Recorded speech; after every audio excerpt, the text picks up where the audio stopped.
Hola, bienvenidos a este video. Mi nombre es Fernando Álvarez y actualmente curso la clase de Circuitos Eléctricos 2 en la sección 1700 con el ingeniero Osmani Pisate.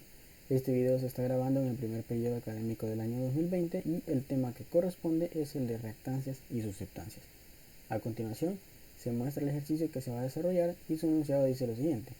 Dado el siguiente circuito sabiendo que V sub S es igual a 20 coseno de 2t, es decir, el valor de la fuente de voltaje, y a partir de los bosquejos de los diagramas fasoriales que se presentan a continuación, realizar lo siguiente.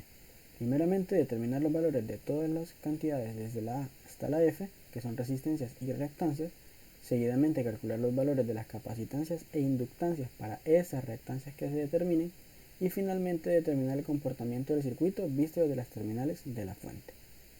Bien, en pantalla se muestran los diagramas fasoriales que brinda el ejercicio y a su vez nuevamente se presenta el circuito que se va a trabajar.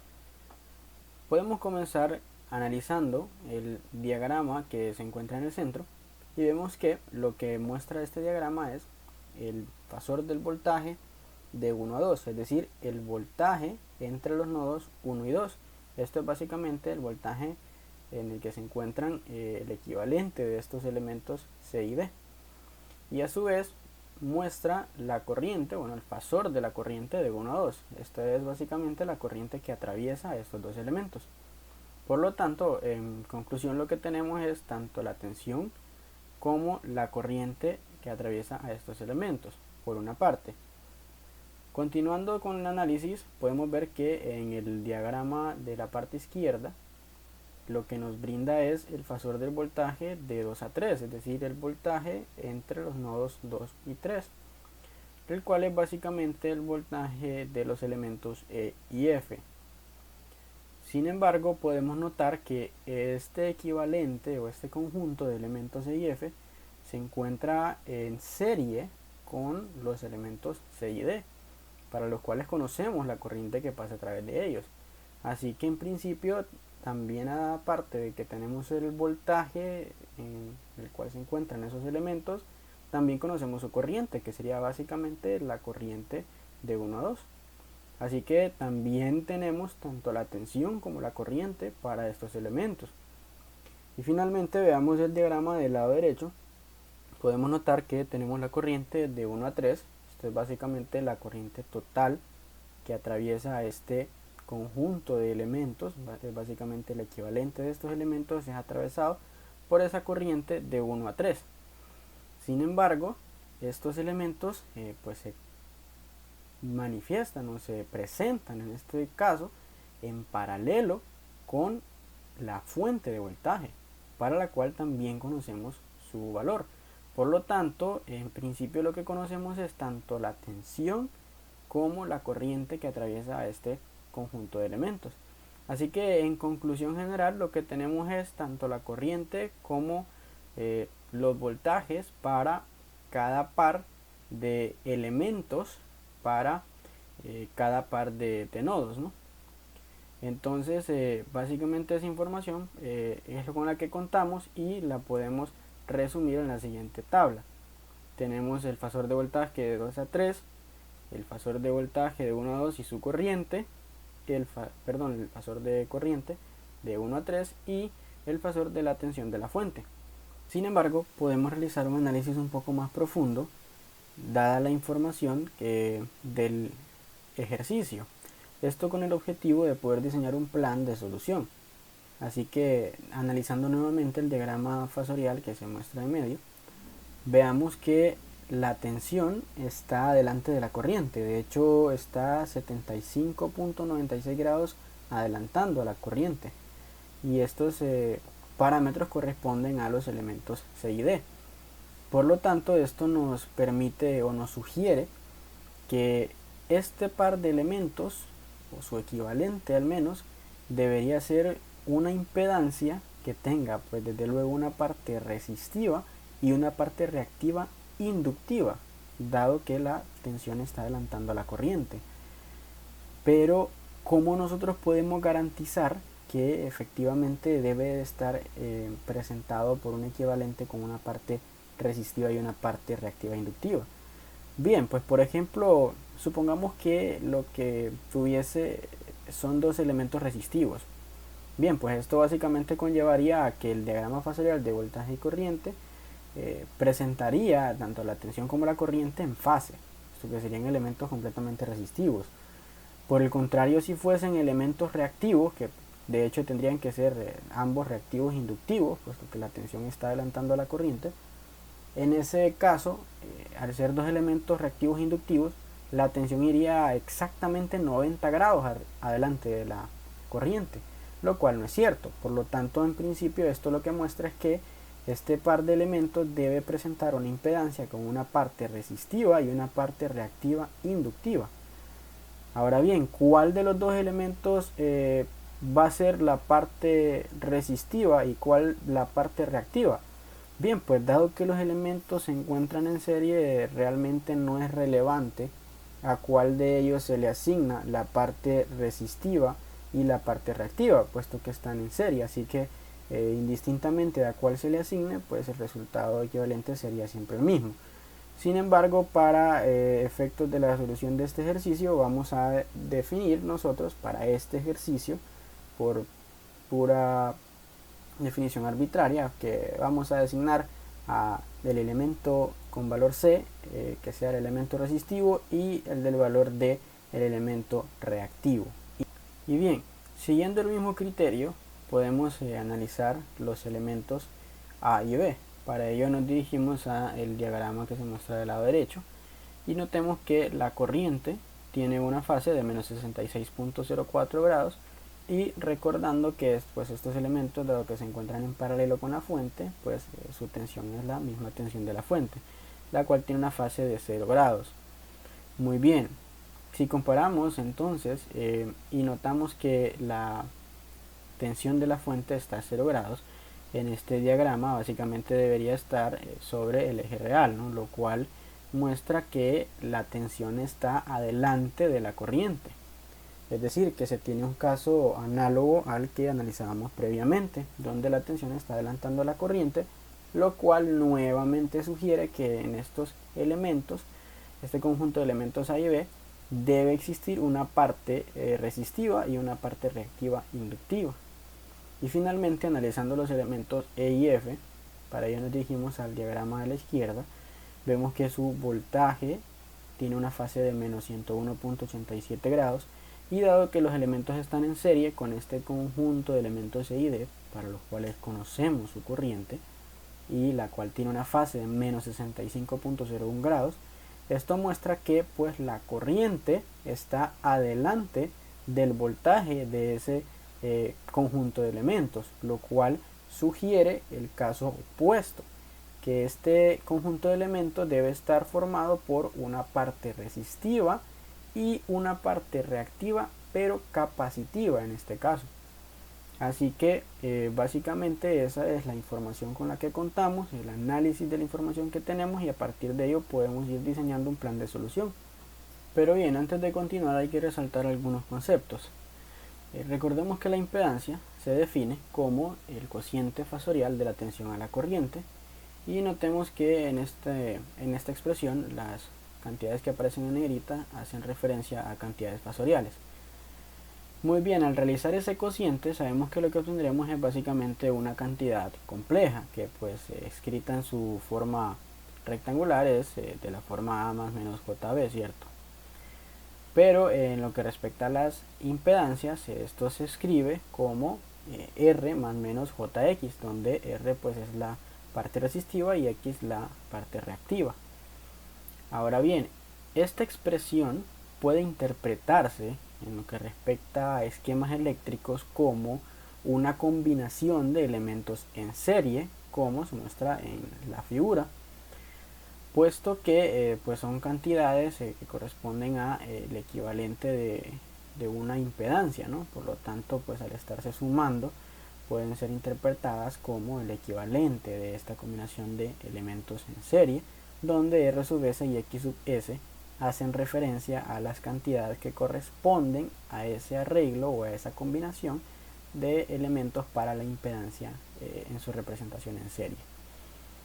En contraste, sabemos pues que la definición de la admitancia es el cociente fasorial de la corriente al voltaje, y que pues análogamente al caso de la impedancia, al hacer ese cociente se obtiene una cantidad compleja que en el caso de admitancia se representa de la siguiente forma, como la suma de G más menos JB, siendo G la conductancia y B la susceptancia. Sin embargo, en esta expresión, esta puede ser interpretada análogamente en lo que respecta a esquemas eléctricos, dado que son admitancias, como la combinación de elementos en paralelo, como se muestra en la figura, donde G sub P y B sub P hacen referencia a las cantidades correspondientes de la conductancia y susceptancia para la expresión de admitancias con una configuración de elementos en paralelo. Teniendo estos equivalentes, es posible a partir de ellos obtener sus representaciones en esquema eléctrico opuestas, es decir, para la impedancia su representación con elementos en paralelo y en tanto que pues para la admitancia su representación con elementos en serie.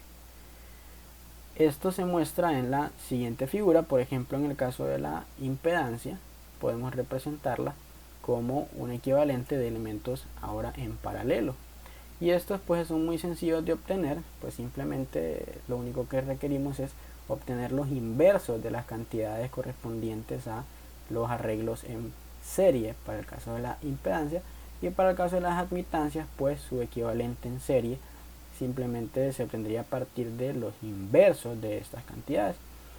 Sin embargo, pues aquí mostramos, por ejemplo, para la impedancia, su valor R sub P muestra que es simplemente el inverso de la conductancia en paralelo, y el valor de la reactancia en paralelo es simplemente el inverso de la susceptancia en paralelo. Muy bien, entonces recordando el circuito que con el que estamos trabajando, notemos que y recordemos que para cada par de elementos que tenemos entre cada par de nodos conocemos tanto su tensión como su corriente. Así que por ejemplo, pues perfectamente conociendo la tensión y la corriente de este par de elementos E y D, al hacer el cociente de la tensión a la corriente obtendríamos básicamente su impedancia, en la que pues se presentaría de la forma R más menos JX, siendo C, como hemos definido, la parte resistiva y D la parte reactiva. Así que directamente podríamos obtener los valores de C y D. Sin embargo, si seguimos con la misma metodología para, por ejemplo, esta combinación de elementos en paralelo, el hacer su cociente de tensión a corriente lo que nos proporcionaría sería una cantidad que represente los valores de la impedancia equivalente de estos elementos, pero interpretada en lo que respecta a esquemas eléctricos como una combinación de elementos en serie, y estos elementos se encuentran en paralelo, al igual que para el caso de A y B. Por lo tanto, obtener su impedancia no es tan beneficioso. Sin embargo, si recordamos estas figuras, notemos que lo que podríamos obtener de manera directa sería su admitancia a partir de el cociente fasorial de su corriente a su voltaje, lo cual nos brindaría una cantidad que nos daría directamente pues las cantidades correspondientes a su representación de admitancia en paralelo, y a partir de ellas, haciendo simplemente su inverso, podríamos obtener la resistencia en paralelo y la reactancia en paralelo para la impedancia, que es como se muestran o como se presentan en estos casos. Básicamente son las representaciones en paralelo de esas impedancias. Por lo tanto, el método o el plan que vamos a seguir para resolver lo que nos piden es básicamente obtener la impedancia de estos elementos E y D, equivalente desde luego, la admitancia para los elementos A y B, y lo mismo para los elementos E y F. En cuanto a estos elementos, directamente ya podríamos obtener los valores de C y D, pero para los elementos A, B y E, F tendríamos que obtener, a partir de las relaciones que vimos previamente, sus cantidades que corresponden a las impedancias en paralelo. Así que pues entonces vamos a proceder y vamos a comenzar para los elementos C y D. Para ello vamos a calcular su impedancia. Veamos que pues ahí está el cociente fasorial de su voltaje a su corriente. Sustituyendo, lo que nos brinda es una cantidad de impedancia de CD 3 más J12 ohmios. Así que simplemente a partir de ella podemos identificar que el valor de C sería 3 ohmios y el valor de D J12 ohmios. Muy bien. Continuando, podemos notar que ahora para los elementos A y B, recordemos que lo que nos interesa es su admitancia en principio. Así que hacemos el cociente de su corriente a su voltaje, que es básicamente el voltaje de la fuente, y sustituyendo, pues lo que obtenemos es que esa admitancia, ¿verdad?, que corresponde a esos elementos directamente en paralelo, siendo la parte real la conductancia y la parte imaginaria la susceptancia de ese arreglo en paralelo. De este modo lo identificamos y podemos notar que la susceptancia tiene un valor negativo, lo cual confirma que esos elementos, como previamente lo definimos, corresponden a una combinación de una parte resistiva y una parte reactiva inductiva. Eso es, dicho de otra forma, una susceptancia negativa, ¿no?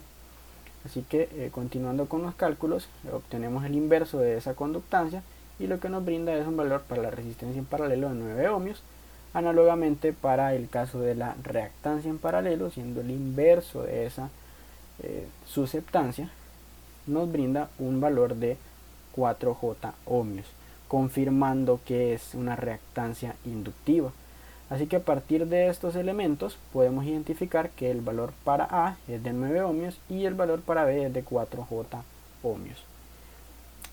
Muy bien, continuando con la misma metodología, para E y F obtenemos su admitancia y lo que brinda es los valores correspondientes a la admitancia con su configuración de elementos en paralelo, identificando que la conductancia es el valor que se muestra, 0.3334 Siemens, y la susceptancia de 0.2499 Siemens. Así que a partir de ellos, igualmente el cálculo previo, su resistencia en paralelo, ya para la impedancia sería pues el inverso de esa conductancia, lo cual nos da un valor de 3 ohmios, y para el caso de la reactancia, en este caso, como lo que identificamos es un valor positivo de susceptancia, esto confirma el hecho de que es una combinación de un elemento resistivo y un elemento reactivo capacitivo, lo cual se muestra a continuación. Veamos que esa reactancia tiene un valor negativo, confirmando que corresponde a una reactancia capacitiva. Así que a partir de ello identificamos que el valor para E sería de 3 ohmios y el valor para F sería de negativo 4J ohmios. Muy bien, y pues recopilamos a continuación todos los elementos que necesitábamos determinar en el inciso A. Ok, hemos concluido con el inciso A y para continuar vamos a recordar algunas definiciones, como la impedancia capacitiva, recordemos menos J sobre omega C, la impedancia inductiva J omega L, y el circuito que estamos trabajando opera a una frecuencia angular de 2 radianes por segundo. Eso debido a la expresión para la tensión de la fuente, que era de 20 coseno de 2t. Muy bien, entonces a partir de los valores que previamente determinamos, las reactancias que hemos ya determinado, comencemos con el valor de B, que era para los elementos A y B. Notemos que su valor de reactancia era 4J ohmios, y a partir de él nosotros podemos determinar la inductancia que corresponde a esa reactancia inductiva. ¿Cómo? Pues básicamente identificando que la impedancia, si nos vemos a ese elemento de manera individual, la impedancia inductiva del elemento B es 4J, y eso debe ser igual a la forma general J por omega, que vale 2, por la inductancia de ese valor B. Y despejando para la inductancia obtenemos un valor de 2 henrios. Siguiendo la misma metodología, identificamos para la configuración de elementos C y D que su impedancia, identificando este valor de manera individual, es de 12J, y esto debe ser igual a J por omega, nuevamente 2 radianes por segundo, y despejando para la inductancia obtenemos un valor de 6 henrios.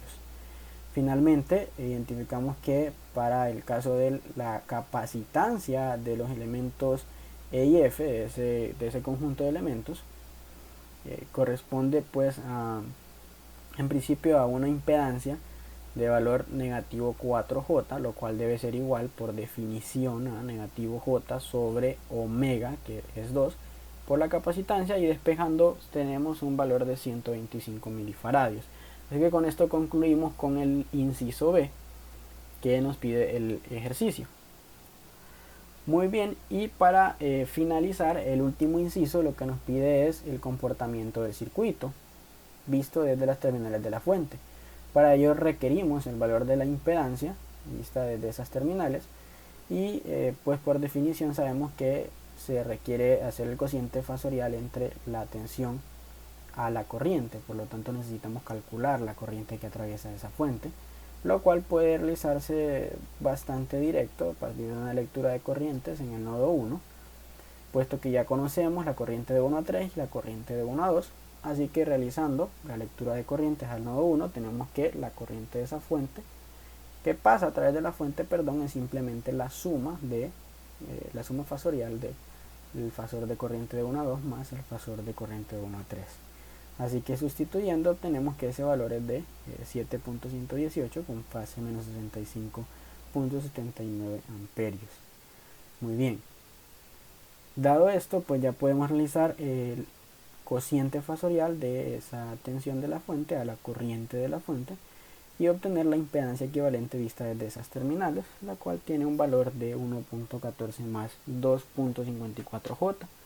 Esto directamente muestra que al tener un valor de reactancia positiva, la impedancia equivalente permite concluir que este circuito debe tener un comportamiento resistivo inductivo, ¿no? Puesto que se tiene una reactancia positiva. Sin embargo, esto puede confirmarse a partir de un simple análisis de los ángulos de las señales de voltaje y de corriente. Vemos entonces que el ángulo o la fase de la impedancia es simplemente el valor del ángulo de la tensión menos la fase de la tensión menos la fase de la corriente, lo cual es 0, la fase de la fuente, menos negativo 65.79, que es la fase de esa corriente, lo cual arroja un valor para la fase de la impedancia, ¿verdad?, de 65.79 grados. Es decir, que la tensión está adelantando a la corriente en 65.79 grados, y esto confirma el hecho de que este circuito tiene un comportamiento resistivo inductivo. Y bien, básicamente esto ha sido todo. Espero que sea de utilidad el desarrollo del ejercicio y muchas gracias por su atención.